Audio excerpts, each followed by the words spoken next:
Mga bi, tulungan nyo naman ako. Naku, te, kaya mo na yan. Nakakalungkot, hindi nila tayo tinutulungan. Pagod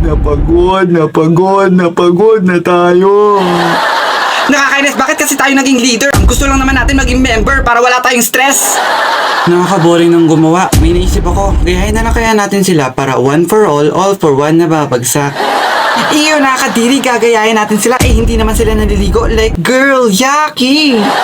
Nakakaingit naman sila na nakakayanan lang hindi gumawa. Eh, groupings to. Buti sana ko one pings. Ano gagawin natin? Baka hindi tayo matapos at sabay-sabay tayong hindi makapagtapos. Nakakaya naman ginawa nila tayong utusan eh hindi naman natin sila amo at isa pa wala naman tayong sweldo. Nakakatakot kung di nila tayo tulungan baka maging dinosaur si ma'am sa harapan. Nako, naalala ko. Ganyan rin sila ng una. Tapos ganyan rin sila ngayon. Same lang, but different. Guys, wag na lang natin silang pansinin. Basta pagkatapos nito, meron lang tayong jajombagin. Uy, nakatingin si ma'am, bilisan yung nagagawa nito. Ang dali-dali Oo lang nga, naman. di ka na nagagawa. Sus, mga pakitang tao.